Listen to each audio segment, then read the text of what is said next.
And recording, and we're live. And nobody in here yet, so I'm just going to ramble to myself for the sake of the video. It is once again Dakota V. Adams, the strange son of Militia General Stuart Rhodes, who today is facing a lengthy prison sentence after his bizarre rambling and testimony stands, self-promotion, and egotism failed to secure him an acquittal from a woke DC jury. And woke here means anybody who's not a zealous Stuart Rhodes fan. And we're going to be talking about that a little bit, and then we've got this video the BBC put out that I actually have not watched yet, and then the second half of Stuart's last interview as a free man that was helpfully linked to me by a local right-wing rag producer who got into an argument with me on Twitter. So thanks, Jim White. And before we begin, we got Belinda Maller, if I'm pronouncing that right, and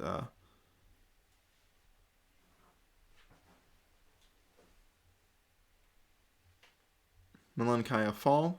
I'm probably butchering both of those, but thank you for subscribing.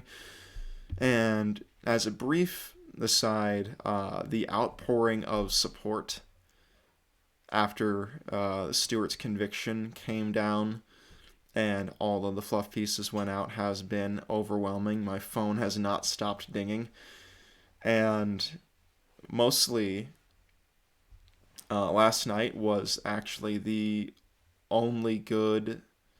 Oh, people showed up. Hello, people. Last night was the first good, solid, decent full night's sleep I have gotten in several months, and I did not think that this trial was affecting me that strongly, but apparently it was, because the insomnia, either I was so exhausted by the day of the verdict, or the insomnia vanished. But between those two, I conked the fuck out. So thanks everybody for coming in here, and to answer some frequent questions. People were wondering if I have any mixed feelings about this because Stuart is still my father. If sorry,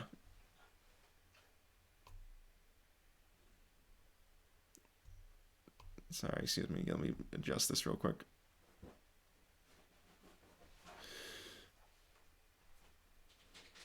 Oh yeah, and Mom did great on CNN this morning.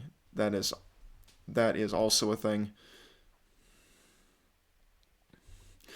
Yeah, the verdict feels amazing. It feels like a weight has been lifted off that I've been carrying for weeks on end, because while Stuart was in jail awaiting trial, everything was safe, pretty much. We know where he is. He can't suddenly show up and demand custody visitation, because he still has 50-50 custody. He still has parental decision-making. There's a dog rummaging around in the background. Hello, dog. He has decision-making over medical choices for the kids, over how far away my mom can move, and has rights to unsupervised overnights, all while not actually having to pay child support, because the child support order has no mechanism for enforcement whatsoever. So if he got out on bail, he could have had unsupervised overnights. And Chirpborb says, "Oh wow, geez, yes. If he had gotten out on bail, he would have had rights to unsupervised overnights, as long as he had somewhere decent for the kids to sleep, with individual rooms, which he would have had out of state at his uncle's property, with his uncle's in-laws who have ties to the Aryan nation, and were like, my uncle's father-in-law was a frequent sovereign citizen, top billing speaker at Aryan nation conferences, and Stuart would have been staying in the separate apartment with them, and that's where the rooms would have been, that are nice enough that it would have met the requirement for accommodations for having my minor siblings over for unsupervised overnight visitation. And at Shirtboard, yeah, it says yes, glad they're out of harm's way now. Yes, and that is the main thing. Is now, like, there was never any chance of Stuart having to pay child support ever again. Like, he was just never going to do it. But now he is not an immediate threat to my family, and that is the most important thing, because Stuart was not going to be taking my minor siblings away to do out of state overnight visits on the Nazi property. That was not going to happen. So this outcome is the best for everybody. And like, people asking if I have any conflicted feelings, and all of that, by the way, is because we have a judge who is either sympathetic to the cause in this county or simply wanted to wash his hands of the entire situation and not deal with it because of Oath Keepers. And so, that all said and done, and Stewart's disgraced, disbarred former attorney all over Twitter lying about how Stewart signed off and gave mom everything she wanted in the divorce when she's not actually divorced yet. Uh, the immediate the immediate consequences that my siblings and my family are not in physical danger, and Stewart is not going to be emerging like a phoenix to a revived Oath Keepers or Oath Keepery organization anytime soon, and might very well be forgotten about while he's in prison. And his appearances on the Dinesh D'Souza podcast, calling from the prison phone, continue to dwindle, which means that he won't be able to send idiot Trump supporters to harass my mom in the grocery store, which was more of a concern for me than any Oath Keepers tactical team stalking our house in ghillie suits. Because most of those guys are not dumb enough to go harass somebody's family at the general's behest, but dumbass Trump supporters absolutely would follow my siblings in high school or my mom around for their YouTube channel. So this is a good outcome. As for me personally, Stuart's been dead to me for so long that I don't even really feel anger at him anymore. I just feel a cold disdain for his continued presence in my life, and I would rather he go away. And Stuart in a box is the optimal outcome, and that's my feelings on it. And I also feel pretty confident about the appeals. I'm gonna go ahead and switch to just me face big screen uh, before we go over. Uh, because the jury only convicted Stewart on, I if I'm remembering correctly, 3 out of 5 counts of seditious conspiracy, and more on the stuff they had hard evidence of with the man who wore a wire in the Fry's parking lot.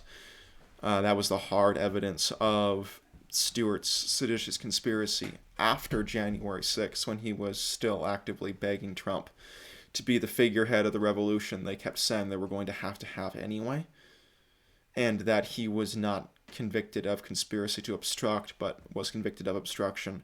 That makes it very difficult to make the woke DC jury argument,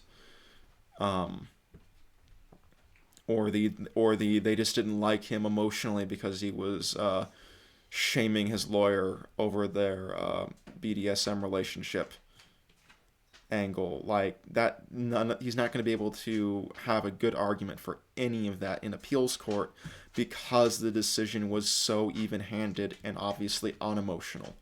So I'm very happy with that. It's a better outcome, I think, than a slam dunk convicted on all charges, because it means there is much less wiggle room for activist judges further up the chain to strike this down on appeal. And so, with that, and feel free to pop in with questions at any time, we are going to go over and do one of my least favorite things, actually, which is listen to the sound of my own voice as it actually sounds and not how I hear it in my head, because I think I have sounded like a sullen teenager for the past 10 years of my life. And we're going to click over and watch this BBC video that's been causing my phone to blow up all day while I've been at work that I have not yet seen.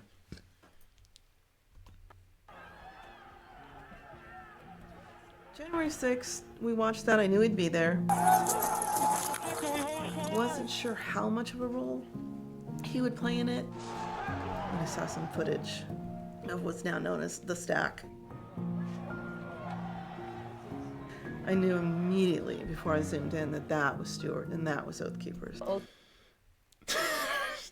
Just happened to pause on the frame where he's posed like Jesus. I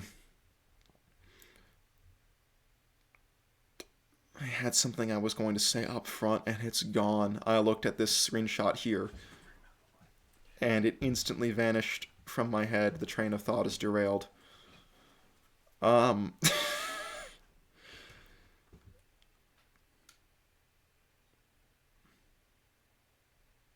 No, it's gone forever. Whatever I was about to say is gone forever. I'm never getting it back, or I will remember it after the stream is over. Throw it out on Twitter. Founder Stuart Rhodes will stand trial alongside yeah, that photo will do that. Yes, it will. Group. They're the first January 6th rioters to face rare seditious conspiracy charges. My name is Tasha Adams. I remembered what it was. I actually have the supercut of the January 6th riot insurrection fight footage from the J6C committee hearings saved to my phone, and I show that when I'm talking to people at like gas stations or on job sites sometimes, and people talk about how the insurrectionists were invited in and waved in by the cops through open doors, and I show the video, especially the body camera video that looks like the opening to a zombie movie of just like middle-aged ordinary people that you would see around your neighborhoods swarming and climbing over the top of each other to try and crash riot barricades and clamber over lines of riot shields and spraying cops with bear mace. And most of the time, like, people just haven't seen that because they're in a very propagandized right-wing news bubble. And I probably haven't changed any minds with it, but I gotta keep trying. Formerly Tasha Rhodes. I am the estranged wife of Elmer Stewart Rhodes, the leader of Oath Keepers. I'm Dakota Vaughn Adams, born Dakota Stewart Rhodes. I lived absolutely under the thumb of an emotional terrorist. And it was just so intolerable. It was just a dark and depressing existence. It's a great photo. I feel every bit as completely ridiculous wearing this right now as I ever did. Getting out was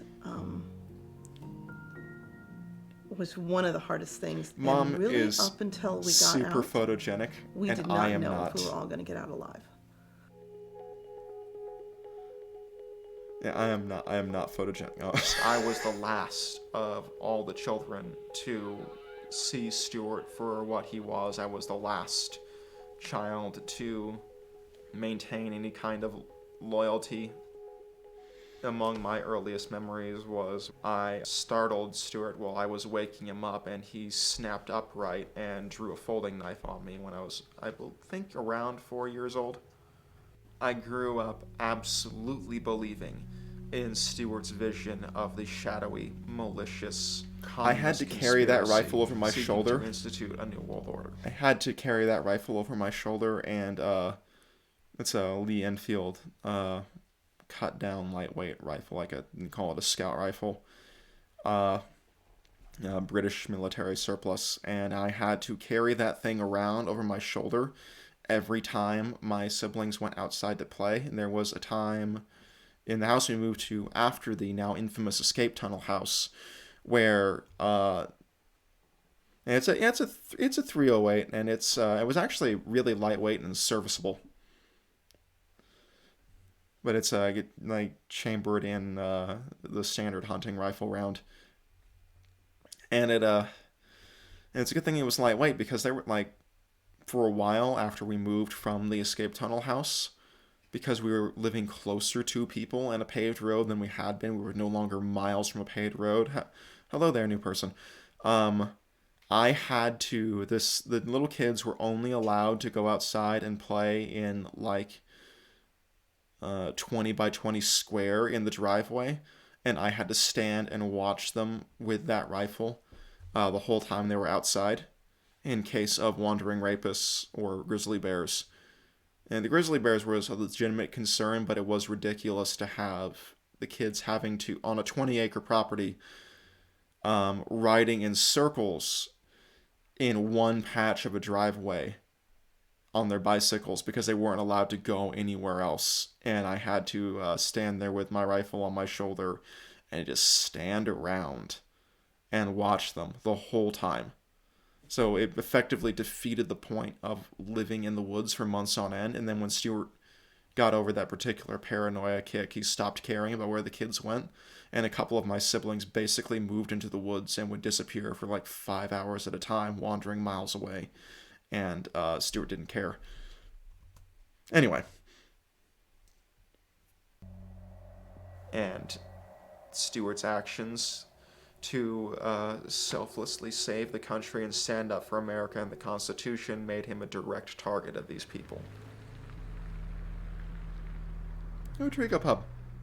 And the spider hole. Obsession with preparing for the apocalypse was his only hobby, his main purpose in life, and consumed our lives entirely.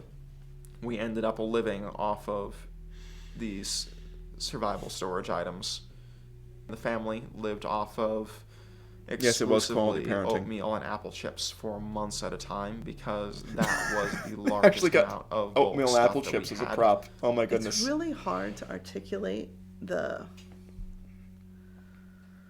despair, what it feels like to feel helpless.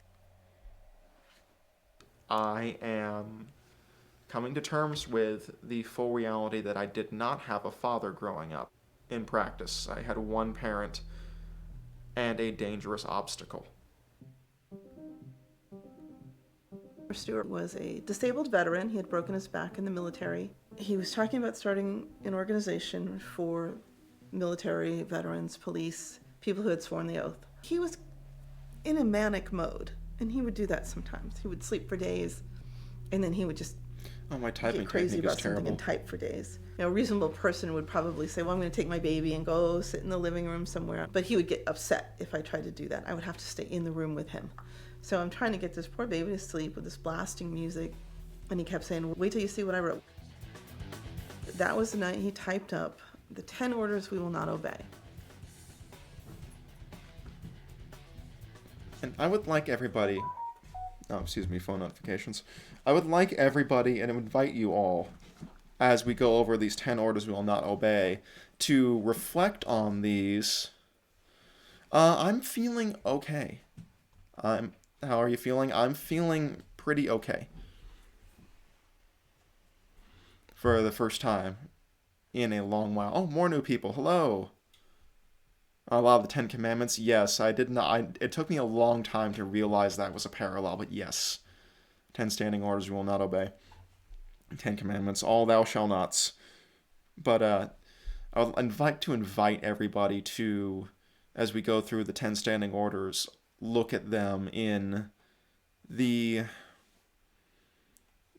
the lens of what Oath Keepers actually ended up doing when Trump deployed ICE as an internal shock battalion operating without uniforms or paperwork or legal jurisdiction to bust racial justice protests in 2020. And then when he was obviously putting the machinery in place for a coup.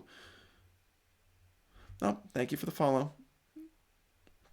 And reflect on the fact that not only did Oath Keepers absolutely fail to stand up against any of this, but directly aided, abetted, and signed on as the paramilitary enforcers of people who were trying to institute every single thing they said they were against.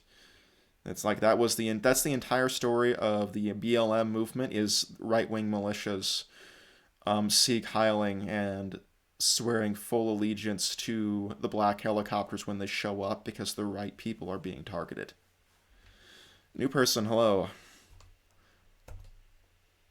We will not obey orders to conduct warrantless searches of the American people. We will not obey orders. So he posted it.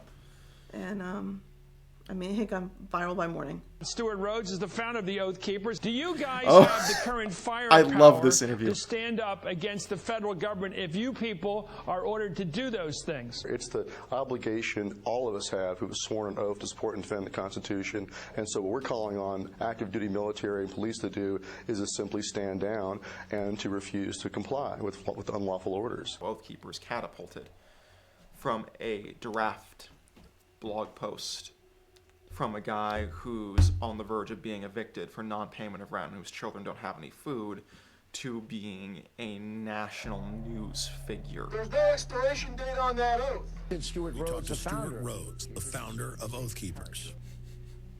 And then, as time went on and Stewart's apocalypse fantasy became more and more prominent, he would begin to turn Oath Keepers into a roving, anti-government private army. That's some great test footage. Stress in Oath Keepers, military, current serving, and law enforcement for a reason. Because we know that if the day should come in this country when a full-blown dictatorship would come, or tyranny, we know that it can only happen if those men, our brothers in arms, go along and comply with unconstitutional, unlawful orders. Part of me was like, Again,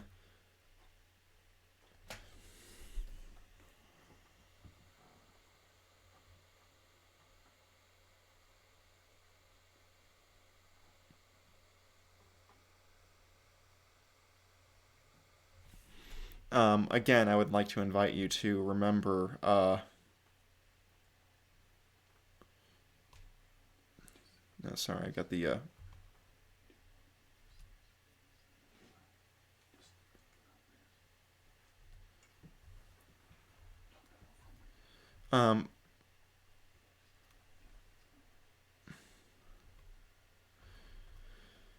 well, a lot of these militia guys, I wonder if the FBI is going to go after the militia, aka Special Forces squatting in places like Colorado. There are a lot of flyaway splinter Oath Keepers groups that are no longer affiliated with Oath Keepers National that are trying to enact, yes, at some point they do stop being your family, that is correct. They're trying to enact takeovers of local government and inciting violence against local BLM activists and taking over school boards and everything else. Arizona Oath Keepers, I've been told, was pretty heavily involved with Carrie Lake. So they're just continuing on trucking in a broken up cellular capacity that might be more effective because Stewart is not involved to screw everything up in an executive position because he was not competent. And then is it heavy knowing how many years in prison someone in my family is facing? No, the only heaviness is my fear of the prospect of, for one thing, President DeSantis would be the end of the United States, but also, yes, it is a relief, but also,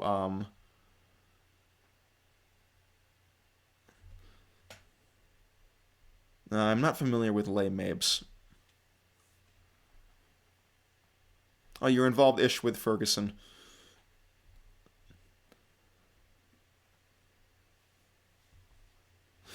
Yeah, and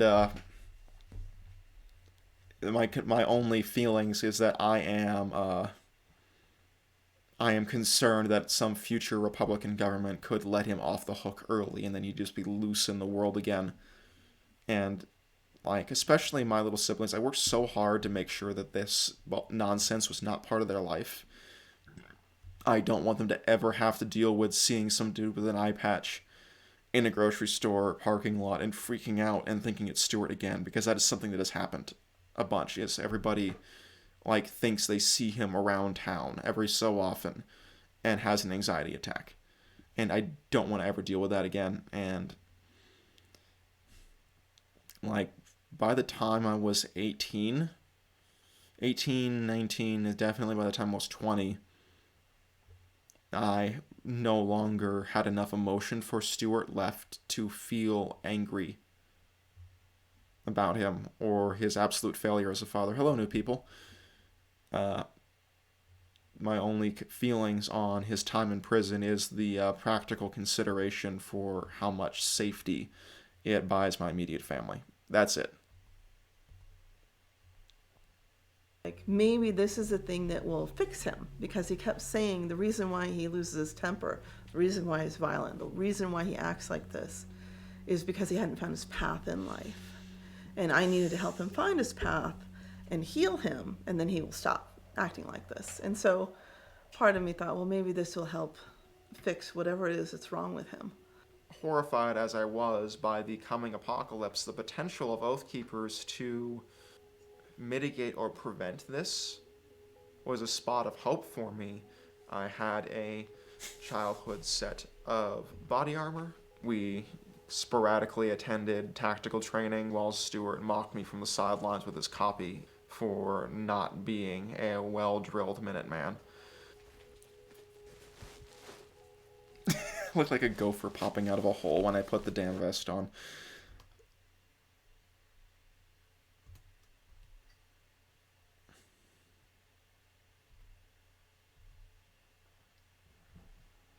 Yeah, and I was always GOP until Trump, me too, but BLM was also important to right-wing people. Hate racism Rose was just so. I talked about this before. The story Stewart told was that they were planning an armed march. They were going to hand out AR-15s to black protesters in Ferguson who were peaceful, and they were going to do an armed march in solidarity with BLM for racial justice and to demonstrate that like anti-government groups were in solidarity with protesters whenever encroachment by like unlawful policing was a threat, and like nobody's going to just shoot black people on sight for carrying a gun while Oath Keepers is around. And then Stewart's story is that the BLM organizers didn't want to go for it, and that he got pushback from other members on the ground. And then some other members of Oath Keepers who were there, like Sam Andrews, said that Stewart is the one who cut it, and then accused him of racism. And like in my personal view, I think Stewart probably is more racist than he thinks he is. He adopted anti-racism as a part of his identity and a framework of his character that he plays to pretend to be a real person. But the shooting of Jose Guerrero by a SWAT team in 2011. Now there's a sniper in Ferguson. Yeah, there's been snipers on Overwatch at all kinds of Oath Keepers and militia events, all over the place. And then Fox News loses it when the Elm Fork John Brown Gun Club does the same thing when they're pulling security for a drag show in Texas. At this point, everybody's doing that. But Oath Keepers, even though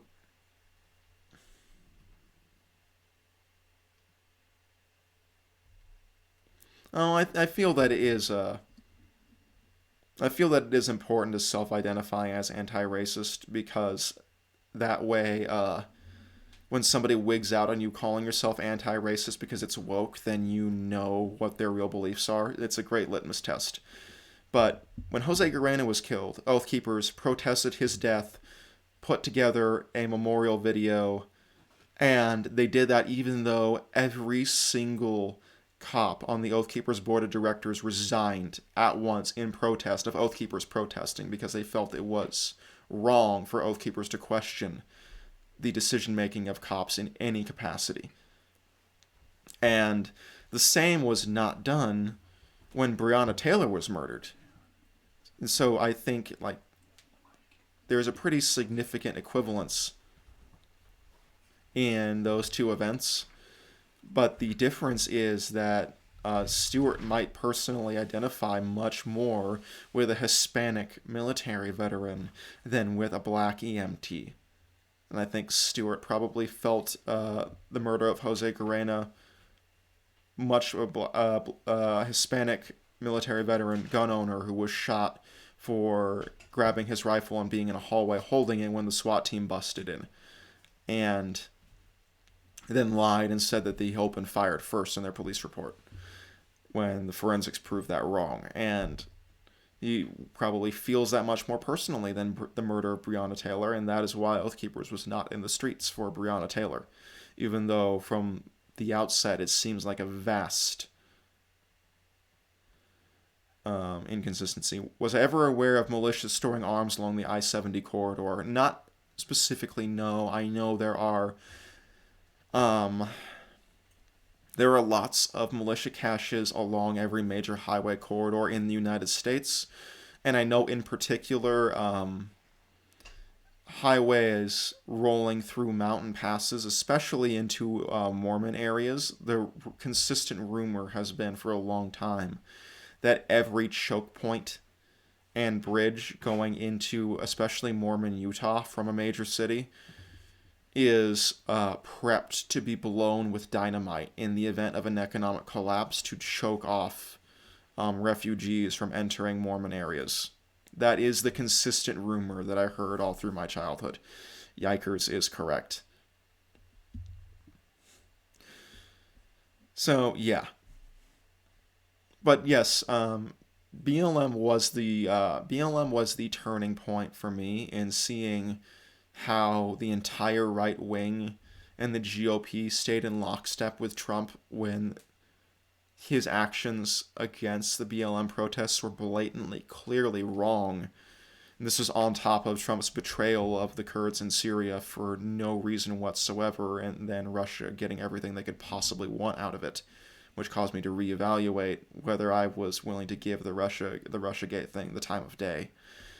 That was what soured me on militias and the GOP, and that was kind of the sea change in my political beliefs and my political identity when Trump went completely off the rails, especially regarding BLM, and everyone just stayed in lockstep with it.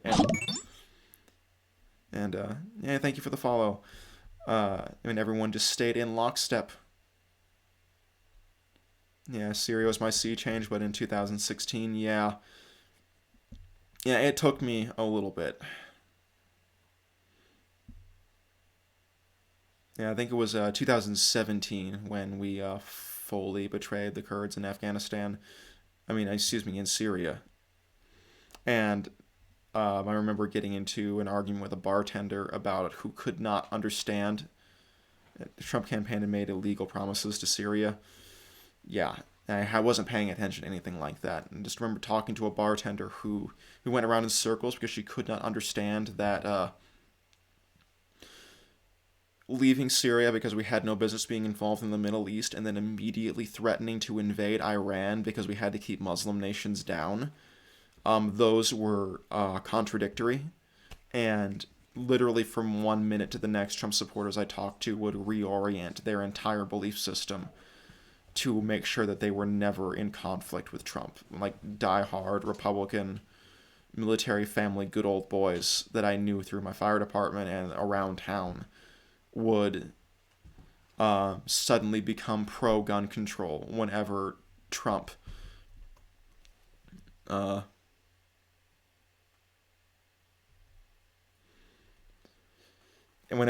would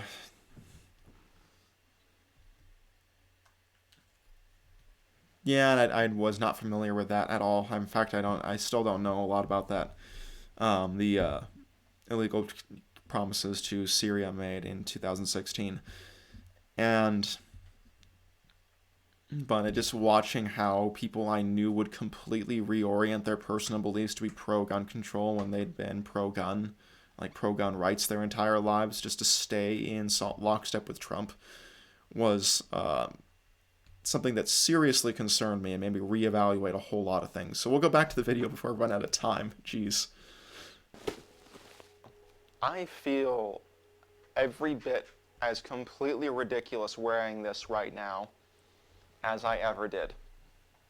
I feel a lot of conflict over these guns. I have absolutely no idea whether I like shooting or like being a gun nerd, because every experience that I've had with shooting or firearms related activity has been some kind of steward or oathkeeper activity and has been thoroughly I unpleasant. stand like I had a bad childhood.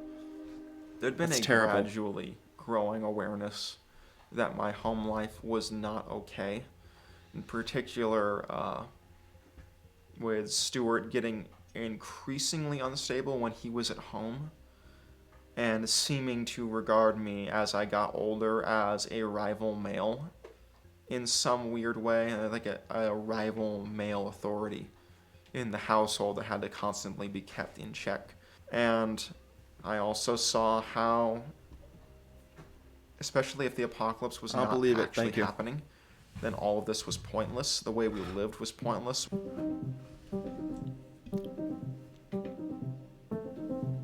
The plan took a solid 2 years of effort, which is something that anyone should keep in mind the next time somebody is talking about a domestic abuse case and says, why didn't they just leave?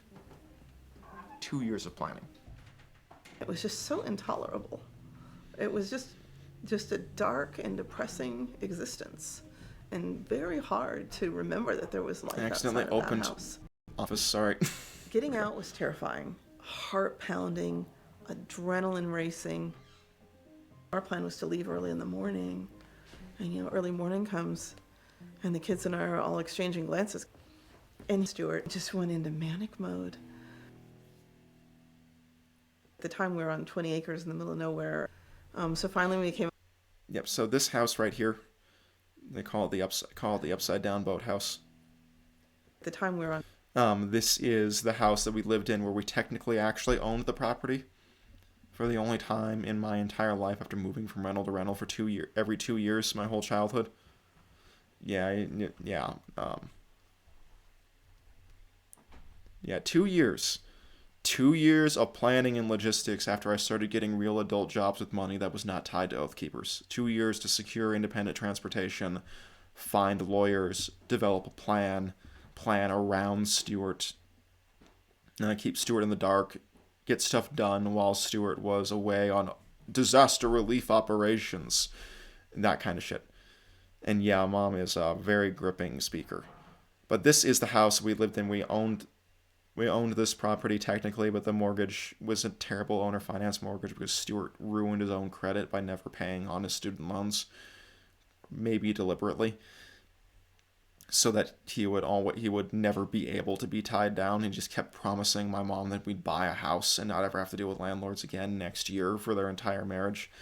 And this is after the house with the escape tunnels, which I'm writing about right now. We had our sovereign citizen weirdo landlord who had dynamite given to him by a relative of Timothy McVeigh's co-conspirator in a panic to get rid of it before the feds showed up at his door to investigate their families. He had that buried in the hills, and that landlord-tenant relationship turned out, surprise, surprise, to be totally unstable. Yes. Leaving, thank you. Yeah, leaving is, I'm sorry you also had to deal with that. Leaving is so difficult and dangerous. That is the time when you are most likely to be murdered, is when you're leaving an abusive relationship. I appreciate that very much. But yes, it's the most dangerous time.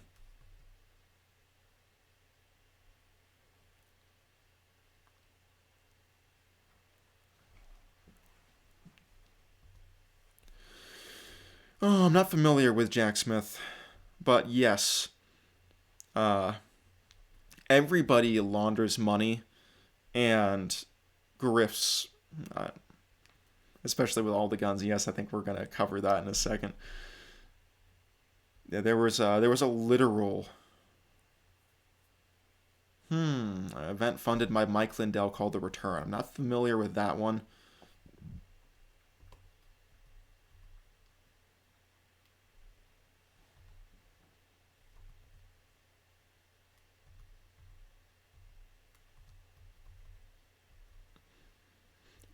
But yeah, I should keep a closer eye on stuff that Mike Lindell does because he is off his rocker, but he is also highly connected, which kind of makes him the Lushenko of Trump's inner circle, where he just says shit and accidentally reveals things all the time. But yes, we technically owned this, and we had a horrible mortgage with a horrible interest rate that was so strict it was basically rent to own. We weren't allowed to cut down trees or anything on the property. And this is the property we were living in where the basement flooded and the plumbing broke, and Stuart would just continue existing in his porn nest upstairs, popping prescription pain meds that he got through a sketchy survivalist dentist after Bundy Ranch, and pee in bottles and poop in the woods because we didn't have a working toilet in the house for months on end. 20 acres in the middle of nowhere. So finally we came up with the idea that we were going to take some major appliance we had that was broken, take it to the dump. We also wanted to take a couple of those rifles, to sell. Dakota had it in his mind that we should take his favorite rifle, which I think was some type of sniper rifle that he didn't even know how to shoot. Like, my family's anxiety is ultra spiked because I am taking a risk, but it's a risk that has to be taken if we're going to be able to afford to go through with the divorce, and it's already been filed. When he was focused on something else for a few seconds, just walked up with my mom staring at me the entire time, picked up this rifle, turned around, and carried it out the front door, stock folded to make it more compact, and just pressed against my body like this so it's concealed in front of me. Dakota just walked right past him with that rifle. I had never been so afraid of anything. And we all got in the car, and then Dakota started to drive off, and Stuart stopped us.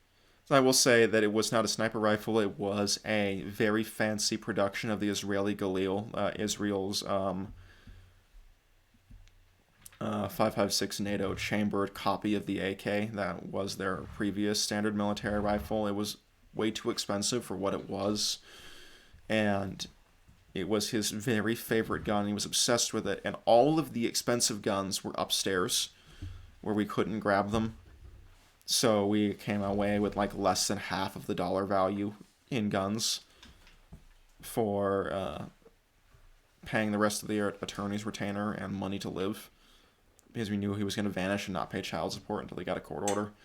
And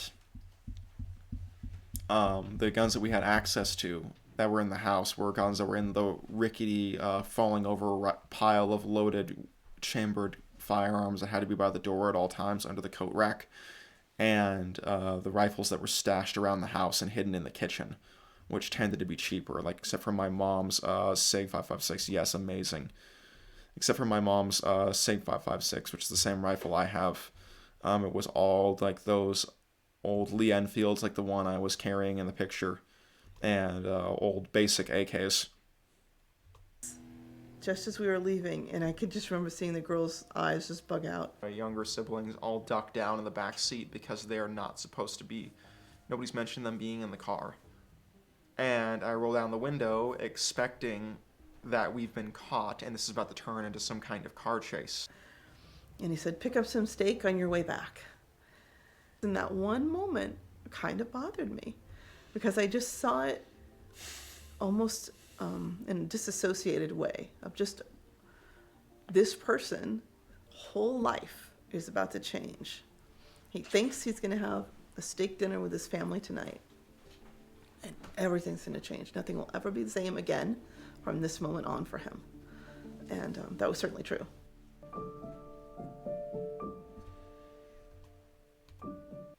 That's such an amazing title card. Look at that.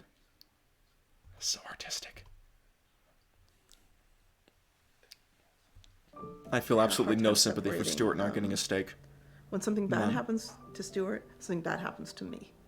And so that was a huge part of like that fear of emotionally, like he's going to be really upset with this. And I just remember just kind of sinking to the floor with my arms around my knees thinking he's going to be so upset. But the days after, were almost as bad. We didn't know if he was going to come into the house at night. The dogs bark at something.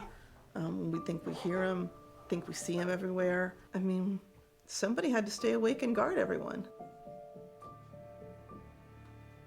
I had to switch directly from being effectively a basement neat in a pile of trash and tactical gear to accepting full adult responsibility and taking on effectively a head of household role under the most stressful conditions possible.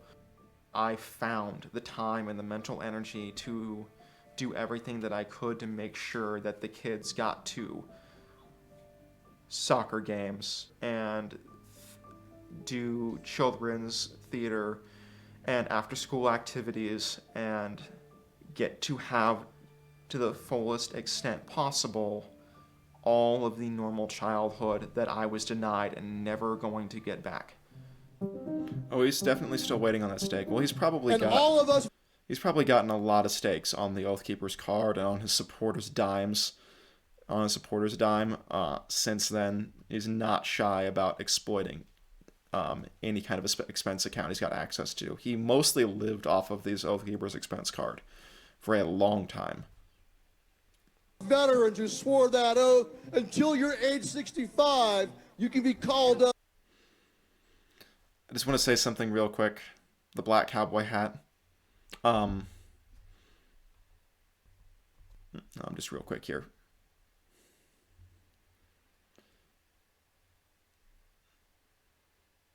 Oh, I guess it's just going to load forever. Okay. I'm not going to play it because it would get me copyright strikes.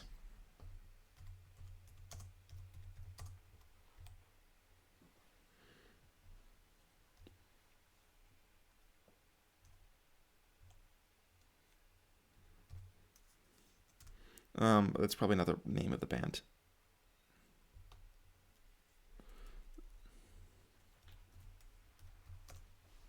There we go. This song.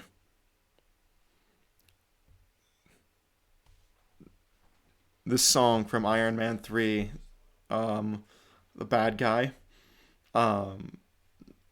This is when the bad guy wins. Stewart had that on his crappy little gas station iPod. And he loved that song, and he loved that people sometimes saw him as like an Old West villain because he wore the eye patch. And that is why the black cowboy hat. And also because he watched the first season of Westworld and picked up on the black cowboy hat being a subconscious choice for people who are going to be a bad guy. And that's why he started wearing the black cowboy hat in all of his public appearances, was because of the song from the Iron Man 3 soundtrack and a visual motif from the first season of Westworld. I'm not even slightly joking. Like, that song is on his workout playlist with a bunch of generic AC/DC to this day.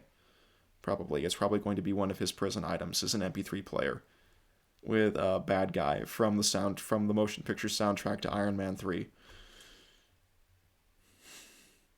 As the militia to support and defend the Constitution. It is hard to put into words Very what exactly shallow. we witnessed today because we've not seen this before. We just had protesters. T-circle, breach the line. We need backup. If it's not going to do the right thing, we're going to just let himself be removed illegally, then we should have brought rifles. Could have fixed it right then and there. Mm-hmm. Stewart is on trial for seditious conspiracy. He is looking at roughly 20 years, I believe. He is being charged with trying to essentially delay the election and cause mayhem. And I think that the case is pretty good. Phone records place Stewart Rhodes on the Capitol steps on January 6, communicating with Oathkeepers before they breached the doors. Stewart fundamentally saw the continuing Trump administration and Trump staying in power as his best bet. They charge you with seditious conspiracy as if you planned January 6th. They're trying to hang this on President Trump and also on the entire MAGA movement. So they have to manufacture a non-existent plot, which is absurd. You know, if you look at the people did that day, that's not an insurrection. That's a mostly peaceful protest. That's what that really was. I mean, there was no attempt to overthrow the government. It would have looked very differently if that had been the intent that day. That's all I'm going to say. Stewart is helping to spin a narrative in direct contradiction of the plainly evident facts to create a storyline in which he is the martyr he's always wanted to be. Found guilty is the most beautiful 2 words I've ever seen in my want fucking him life. to go to prison because it's the only way we're safe. And that's what it means for me, no child support. It also means if I can't get this divorce finalized, I mean, he's being sued by everyone. He's being sued literally for millions of dollars. I could be on the hook for all of that. It's a difficult situation all the way around, but it's a much, much better situation with him in prison. I'm safer, the kids are safer, and the rest of the country's safer with him in prison. By joining the volunteer fire department, I had something outside of myself that was not this all-encompassing apocalypse myth for the first time in my life. More than... Yeah, and that was completely... You got blocked by FBI talking heads for saying active duty military was going to be involved. Yes, and you're completely right. I mean, Stewart was in communication with a Marine who was on the flight crew for Marine One during the Obama administration. Like, and I hope the divorce goes through soon, too. Like, he is in one place where he can't evade being served papers by, he felt rejected. Now I just feel sick seeing the cops who got beat up. Yeah. Dozens more police officers injured on one day on January 6th than for the entirety of the BLM protests nationwide in 2020.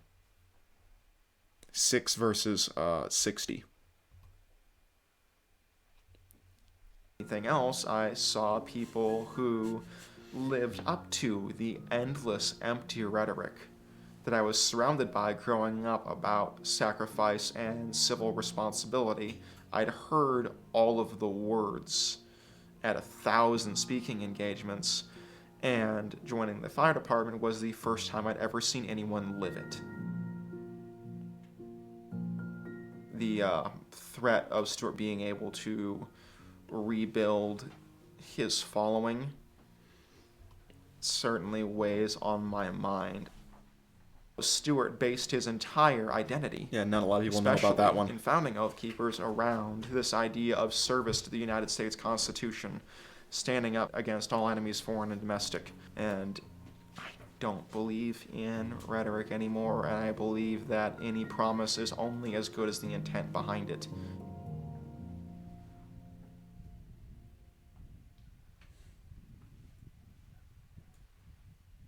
Yeah, they should have reached out to Jonathan Mosley. He would have given them a bunch of nonsense.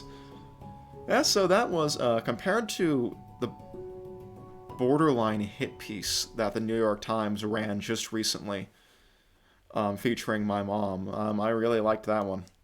I think it made me look sexy. So now we're going to go over here to Northwest Liberty News, run by a former Oath Keepers guy, who was actually the dude who introduced me to Skinny Puppy when I was a teenager through homemade mixtapes.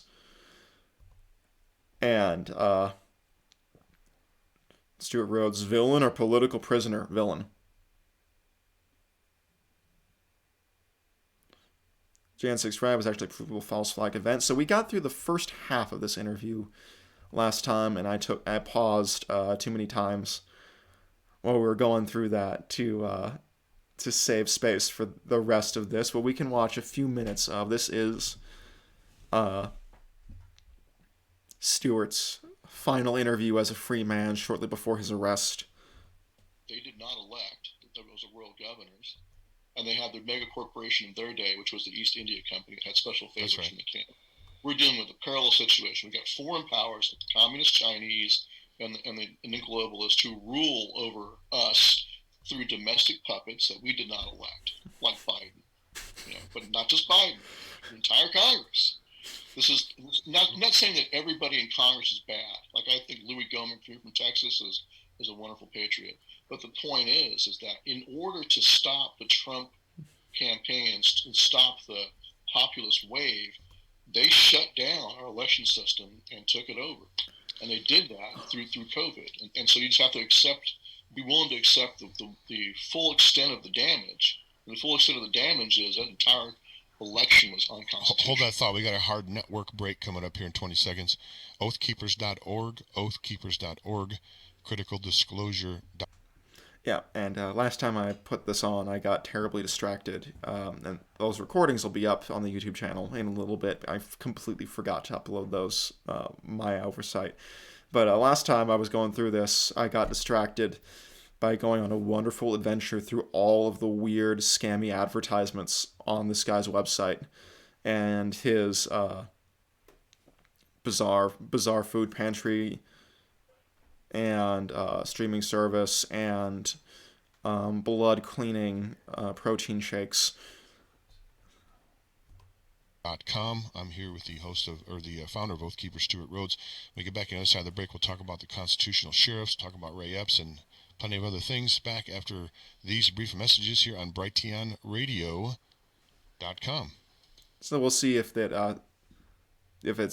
get to talk about some ads. Good God. That is the loudest royalty-free music that has ever attacked me. Yeah, no, it's I've seen people, tons of people doing videos from trenches in Ukraine and under shell fire in the Middle East with better audio than this.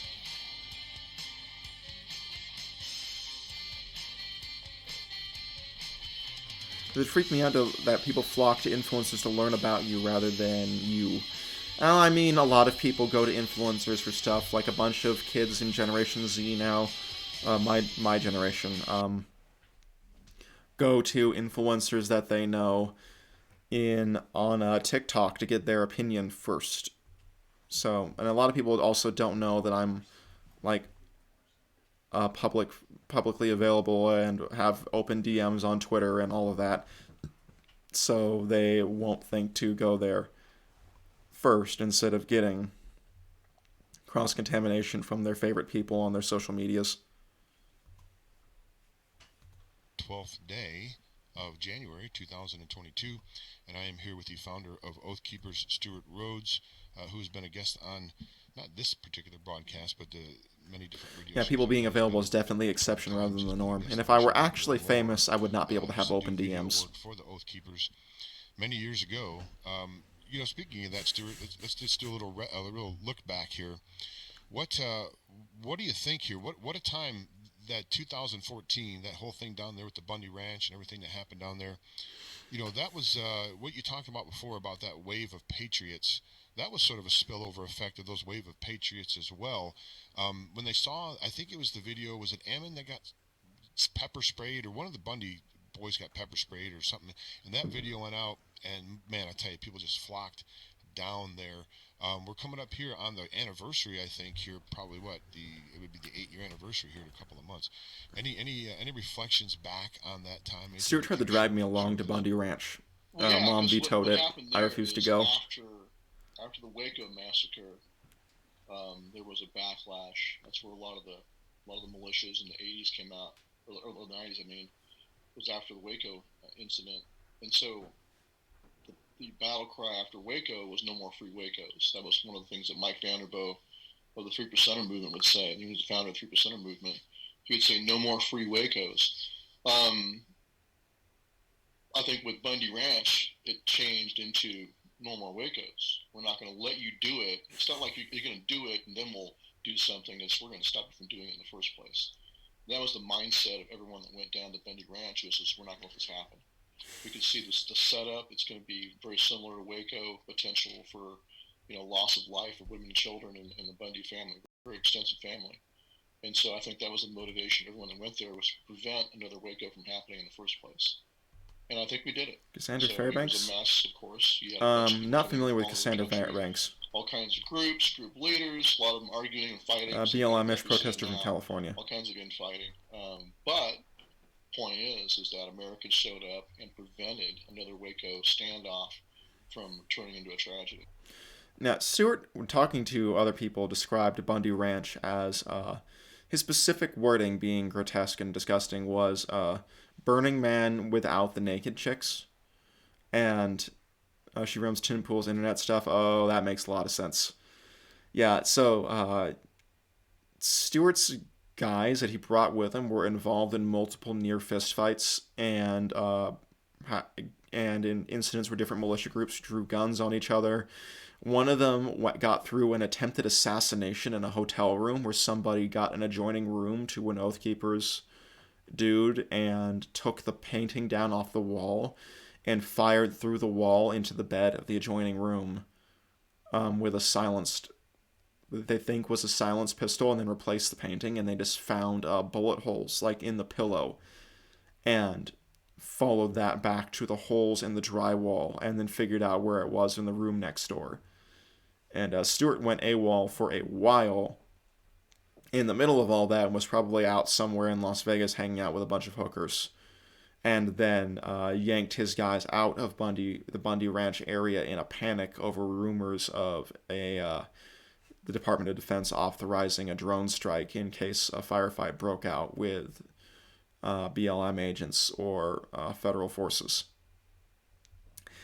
And got so much backlash over that he broke into our post-apocalypse painkiller stash that we'd gotten from a sketchy Utah dentist and went through the whole bottle in about a month and would fall asleep. According to I stayed out of the house as much as possible. According to my siblings, he would fall asleep mid-rant and then snap back awake like an hour later and resume screaming as if nothing had happened. I believe asking for cookies being sent, that was Eamon Bundy's standoff, his sequel standoff, trying to get out of his father Cliven's shadow at Malheur. That's when they were on live streams asking for care packages, when he decided to do his own standoff that was going to lead to the real start of the revolution and upstage his father and took over the Malheur Wildlife Refuge. Which is a standoff sparked, I would like to add, over a ranch family that decided to protect their ranch from a wildfire by starting their own backburn without telling anyone on a hillside below where firefighters were camped in the dark of night and nearly burned over camped out wildland firefighters on the ridge above their property because they couldn't be bothered to coordinate, and that family nearly got their asses beat by a task force leader over it. And I never knew that. Like, nobody remembers anything about the case that started that standoff because Eamon Bundy yanked the dumbest 30% of the protest crowd to go take over a wildlife refuge because he thinks he's a prophesized Mormon chosen one. And so I think we were successful in that. I talked to guys that wrote in that they, not even any group, they just got in a truck and came. And for the most of it was the image of the attack dog attacking a woman out there in the desert, and also this ridiculous little box that they put up with tape around it. This is your free speech zone. Free speech zones are bullshit. Every once in a while, Stewart is accidentally right about something because he has good rhetoric. A lot of guys who were recently returning Afghan and Iraq veterans were like, hey, this is not what I fought for. You can't just declare this is a little box you're going to be in for free speech. The entire country is a free speech zone. And so it pissed off a lot of veterans. Those are the two big things that pissed them off, is the ridiculous free speech zone attempt and then also seeing the attack dogs. Something I do support is tearing down all free speech zones, like the giant tornado walls, the sheet metal walls that were put up on college campuses during the Bush administration for all the protests to be concealed where no one had to look at them. Those should all go. And that's why people went to stop it. So I think during that during that period of time, I think Sheriff Mack showed up there, and I think it may have been the first time I had ever Sheriff met Mack. Sheriff Richard Mack. Sheriff I went Mack. on to interview him several times. He's going to be on the show next week.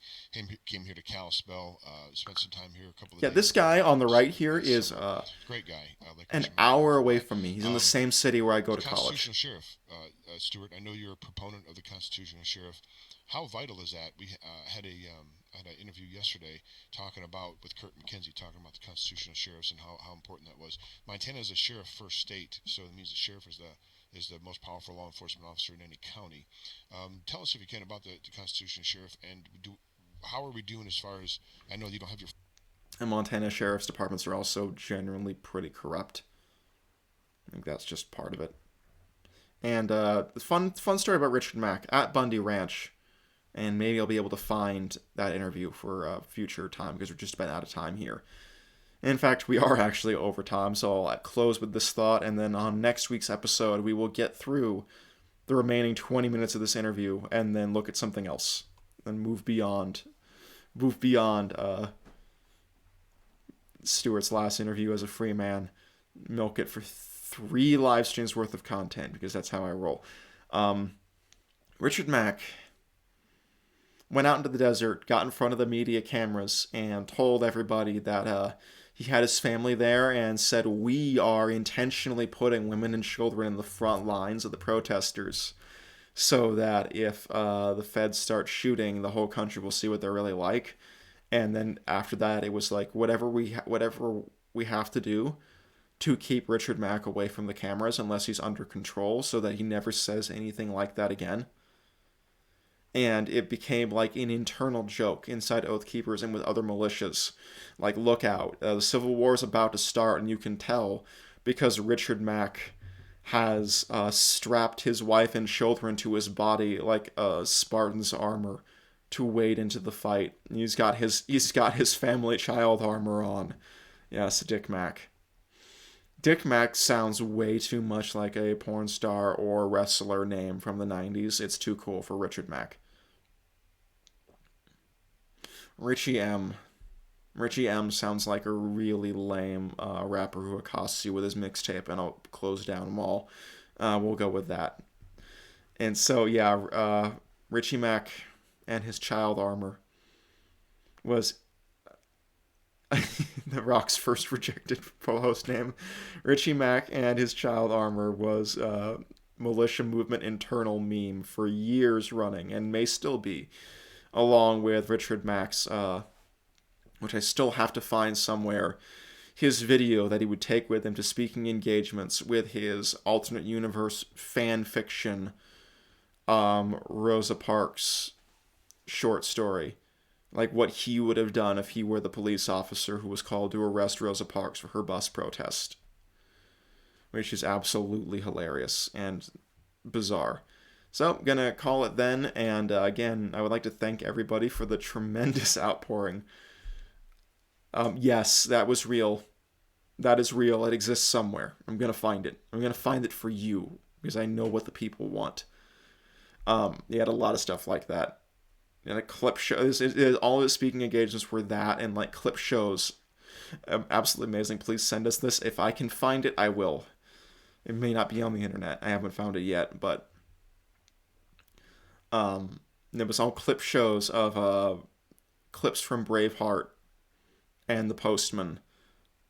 Yes is correct. And then his little short video, self-insert Rosa Parks fanfiction. And yeah, gotta find that. But yeah, the kindness in the YouTube's comments section under that video has been amazing. Nicest YouTube comment section of all time, really. And just tremendously appreciate it. So there's going to be newsletter posts coming up. I've let the trial really disrupt my life, so I've got to get back on track with schoolwork and basic life stuff. But there's going to be my phone has been lighting up all day with new subscriptions to the Substack newsletter, so I have to throw the masses content now. It's a terrible responsibility. I got to do it. So more to come. And tune in same time, same place next week for more stuff. I'm glad that you appreciate my thoughts. I asked about you today on the Tony Michaels podcast. Yes, I love the Tony Michaels podcast. Yeah, things calm down. Go back on, please. Yep, I absolutely will. And I've got to update my playlist of my appearances on the Tony Michaels show too, because if there's more that were not on the playlist, I've got to go back through. Yeah, thank you. I got to go back through my DMs with Tony Michaels and find all of them, because I can't find them just by searching keywords, and I don't remember which ones I've done. So have a good night, everybody, and have a happy week. Celebrate the conviction of Stuart Rhodes and the country being a little bit sane for once. And since tomorrow is the beginning of the season, we can say happy holidays. Happy holidays. Merry Yuletide. And good night.